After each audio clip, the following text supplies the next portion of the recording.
Gini sob, kalian pasti akan pro kontra dengan ini. Jujutsu Kaisen Mojuro lebih bagus dari Jujutsu Kaisen sebelumnya. Nah, sebelum mendengarkan sampai akhir, bayangkan kalau kutukan yang selama ini dikenal di Jepang ternyata cuma permukaan dari sesuatu yang jauh lebih besar. Apa jadinya kalau energi negatif manusia bukanlah satu-satunya sumber malapetaka, tapi bagian kecil dari pusaran kegelapan kosmik yang menjalar hingga ke bintang-bintang? Inilah misteri baru yang dibawa Jujutsu Kaisen Mojuro. Di balik kisah Yuka, Tsurugi, dan kemunculan Maru dengan mata ketiganya yang misterius, tersimpan rahasia yang bisa mengubah seluruh pemahaman tentang dunia Jujutsu. Cincin warisan keluarga bukan hanya simbol ikatan, tapi mungkin kunci menuju dimensi lain. Alien Ellie bukan sekadar musuh, melainkan bayangan dari kutukan global yang lahir dari kebencian universal. Dan Maru bisa jadi bukan hanya seorang Simurian, tapi reinkarnasi entitas kosmik yang bahkan lebih gelap daripada Sukuna sendiri. Ini bakalan menarik. Let's go kita bahas lebih dalam. Oh iya, biar terus bisa berinteraksi dengan kalian, subscribe dan bantu ramein video ini ya sob. Yuk kita masuk pembahasannya.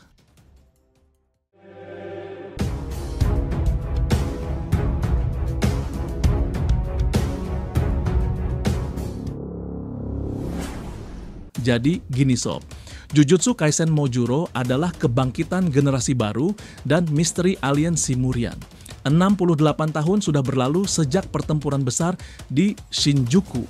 Dunia Jujutsu yang dulu dipenuhi darah, kutukan, dan kehancuran kini memasuki era baru. Namun bukannya damai, justru sesuatu yang lebih besar mulai mendekat dari luar angkasa.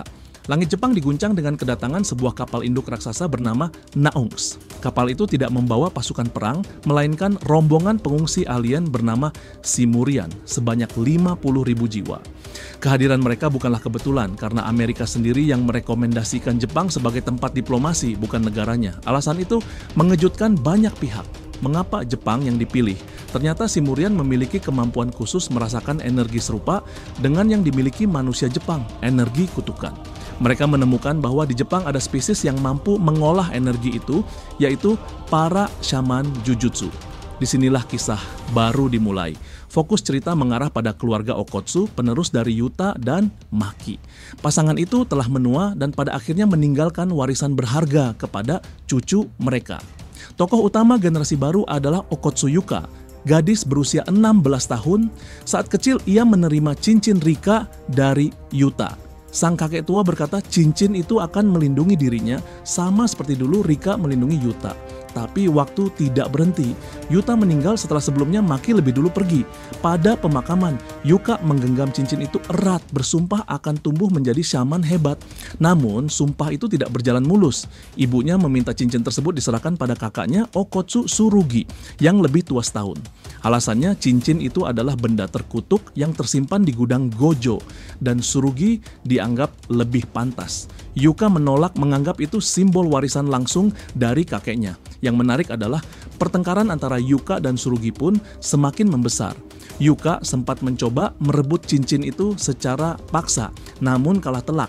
Luka fisik dan harga dirinya tergores. Sejak hari itu, ia bertekad akan membuktikan dirinya yang pantas memegang cincin tersebut. Tsurugi sendiri tidak merasa nyaman. Dalam hati, ia pun meragukan dirinya sebagai penerus cincin Rika. Namun, tekanan dari ibunya membuatnya tidak punya pilihan. Ia hanya bisa menyimpan rasa gelisah itu sendirian. Waktu berlalu hingga keduanya tumbuh remaja. Yuka 16 tahun, Tsurugi 17 tahun. Di usia ini, keduanya sudah aktif dalam misi Jujutsu, bahkan ikut dalam investigasi tingkat tinggi. Kita tahu bahwa misi itu berkaitan dengan kasus penculikan anak-anak di Kyoto. Banyak anak hilang tanpa jejak dan penyelidikan menemukan ada aroma energi kutukan yang terlibat. Tidak hanya itu, muncul pula kabar tentang perdagangan manusia dengan nilai jual energi kutukan di pasar gelap. Anak-anak Jepang dengan kadar energi kutukan tinggi dianggap komoditas berharga. Dalam misi itu, Yuka dan Tsurugi ditemani oleh sosok alien Simurian bernama Marulu Valfolialfori yang lebih sering dipanggil Maru. Ia ditunjuk sebagai inspektur untuk menjembatani hubungan Simurian dan manusia. Kehadiran Maru menambah dinamika baru. Ia sering jadi bahan perdebatan antara Yuka dan Tsurugi. Namun, Maru juga mencoba mendamaikan mereka. Ia menceritakan bahwa dirinya punya saudara kembar yang juga tidak akur dengannya. Cerita itu membuat hubungan Yuka dan Tsurugi perlahan mulai terbuka meski tetap penuh gesekan.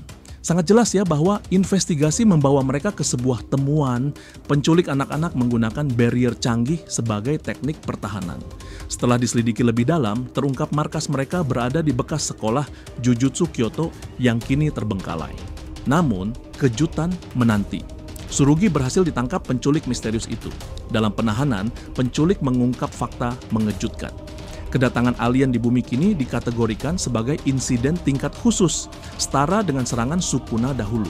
Hal ini berarti alien, termasuk Maru, berada dalam pengawasan ketat. Yuka tidak tinggal diam, ia datang bersama Maru untuk menyelamatkan kakaknya. Pertarungan pun meletus. Yuka menunjukkan teknik bela diri andalannya, Savage Strike, serangan jarak dekat yang memanfaatkan penguatan energi kutukan pada tubuh. Tsurugi menghunus katana warisan Yuta dan memperlihatkan jurus baru, New Shadow Style Bato Sword Drawing, sebuah gerakan pedang cepat yang diwariskan dari teknik lama keluarga Gojo. Pertarungan berlangsung sengit hingga akhirnya penculik berhasil dikalahkan. Anak-anak yang ditawan pun bebas. Namun pertarungan itu juga membuka luka lama Tsurugi. Namun dalam monolog hatinya, Tsurugi mengingat masa kecilnya. Ia tidak pernah benar-benar menginginkan cincin Rika. Ia bahkan merasa cincin itu lebih cocok di tangan Yuka. Namun ibunya bersikeras ia yang harus memegangnya. Ia juga mengingat kata-kata neneknya Maki yang berkata bahwa dirinya akan menjadi kuat justru karena kehilangan sesuatu. Tanda dari heavenly restriction. Kata-kata itu masih membekas dalam dirinya. Kini setelah mengalahkan penculik, Tsurugi bertekad membuktikan bahwa ia bisa kuat tanpa cincin Rika. Namun kisah tidak berhenti di situ.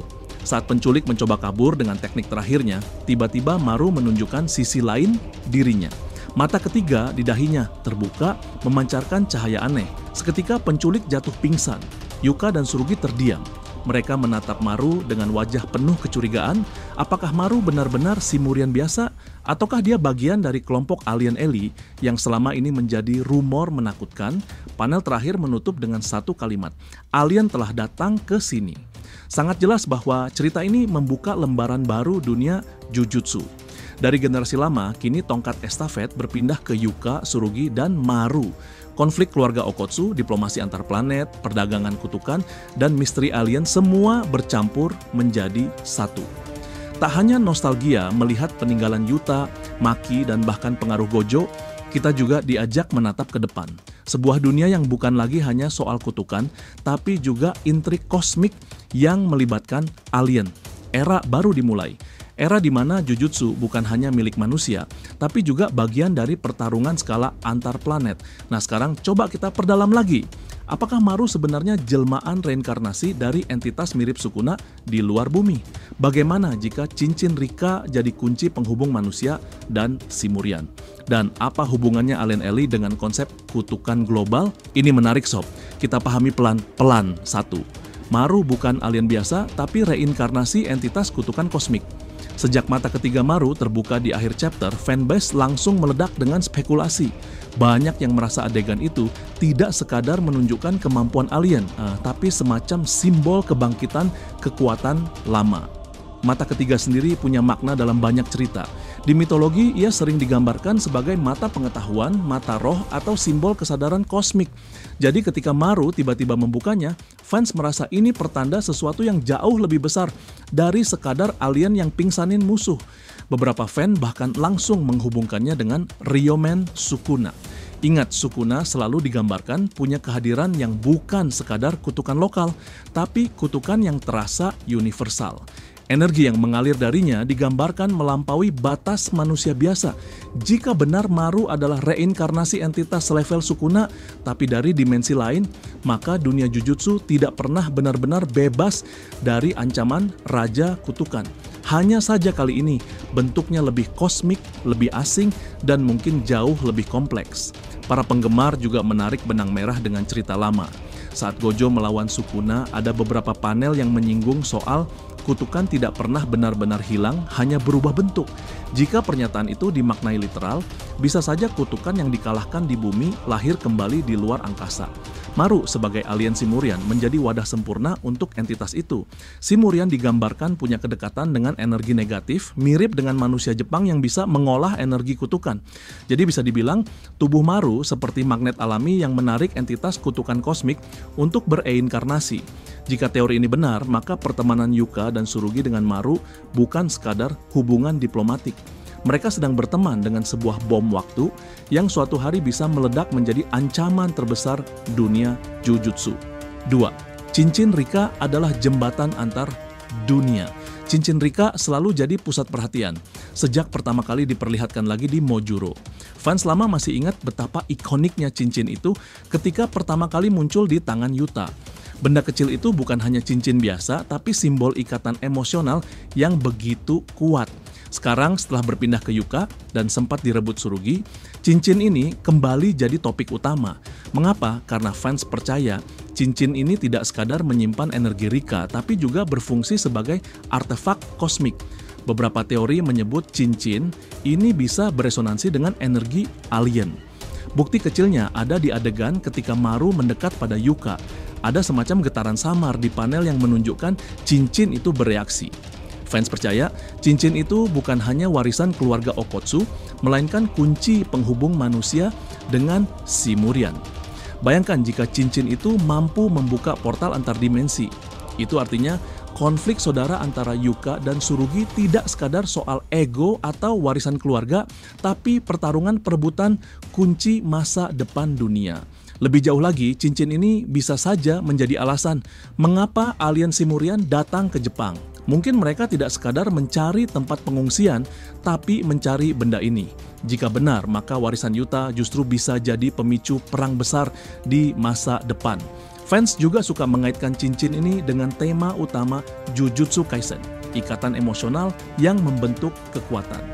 Dari Yuta dan Rika kini berpindah ke Yuka dan Tsurugi, dan mungkin nanti ke hubungan manusia alien. Cincin ini ibarat simbol bahwa hubungan antar makhluk bisa jadi sumber kekuatan baru. 3. Alien Ellie dan konsep kutukan global. Inilah teori paling liar yang lagi ramai di forum fanbase. Alien Ellie diduga bukan sekadar faksi jahat dari Simurian, melainkan manifestasi dari kutukan kosmik. Dalam cerita asli Jujutsu Kaisen, kutukan lahir dari emosi negatif manusia, rasa takut, marah, benci, iri, dan sebagainya. Namun, siapa bilang hanya manusia di bumi yang punya emosi itu? Bagaimana jika seluruh jagat raya menyimpan energi negatif yang sama? Fans menyebut teori ini sebagai kutukan global atau bahkan kutukan universal. Ide dasarnya, kebencian, rasa sakit, dan trauma tidak terbatas pada satu planet saja. Mereka ada di mana-mana dan hasilnya bisa melahirkan entitas mengerikan seperti Ellie. Kalau benar, maka kedatangan Ellie bukan invasi biasa, melainkan benturan dua realitas. Jujutsu sebagai cara manusia mengolah emosi negatif dan kutukan kosmik sebagai hasil akumulasi kebencian seluruh alam semesta. Teori ini membuat banyak fans merinding. Bayangkan, Sukuna saja sudah cukup menakutkan hanya dengan energi negatif manusia. Lalu bagaimana dengan kutukan yang lahir dari seluruh galaksi? Itu artinya ancaman berikutnya bisa jauh lebih besar dari apapun yang pernah dihadapi Gojo, Yuta, atau Yuji dulu. Lalu apa yang akan terjadi selanjutnya? Jika ketiga teori ini digabung, maka kita bisa membayangkan alur besar Mojuro. Maru sebagai reinkarnasi entitas kosmik, cincin Rika sebagai kunci penghubung dunia, dan Ellie sebagai manifestasi kutukan global, semuanya saling terkait. Bisa jadi pada akhirnya Yuka dan Tsurugi harus membuat keputusan besar. Apakah mereka akan mempercayai Maru atau melawannya? Apakah cincin Rika akan dipakai untuk menyatukan manusia dan Simurian, atau justru membuka jalan bagi kutukan global masuk ke bumi? Fans bahkan membayangkan endingnya bisa seperti tragedi. Misalnya, Yuka harus mengorbankan cincin Rika untuk menyegel Ellie, sementara Tsurugi rela kehilangan tubuhnya demi membatasi kekuatan Maru. Atau sebaliknya, Maru yang akhirnya memilih menghancurkan dirinya sendiri demi menyelamatkan bumi dari entitas kosmik yang ingin bangkit melalui dirinya. Satu hal yang jelas, Mojuro membuka skala baru yang belum pernah disentuh Jujutsu Kaisen sebelumnya. Dari kutukan lokal, raja kutukan, perang antar dimensi, kutukan kosmik global. Kalau beneran begini, Mojuro bukan sekadar spin-off, tapi lanjutan epik yang bisa menyaingi bahkan melampaui Jujutsu Kaisen utama. Sekarang C-Op Akita bandingan dengan era lama di antara mereka, Gojo, Yuta, dan Sukuna. Apakah akan ada kesinambungan tuh? Oke, kalau ngomongin perbandingan Mojuro dengan era lama, Gojo, Yuta, dan Sukuna ini bakalan menarik. Ketika Mojuro pertama kali diumumkan, banyak fans langsung bertanya-tanya, apakah cerita ini akan terasa sama kuatnya dengan era Gojo dan Sukuna? Pertanyaan itu wajar karena era lama sudah meninggalkan jejak mendalam, Shinjuku Showdown, kematian Gojo, kebangkitan Sukuna, pengorbanan Yuta, semua itu jadi fondasi sejarah Jujutsu. Namun ternyata Mojuro punya strategi berbeda. Ia tidak mencoba menyalin formula lama, melainkan mengembangkan skala cerita lebih luas, bahkan kosmik. Meski begitu, fans tetap menemukan benang merah perbandingan yang menarik. Di sini untuk Gojo Satoru versus Okotsu Tsurugi ya.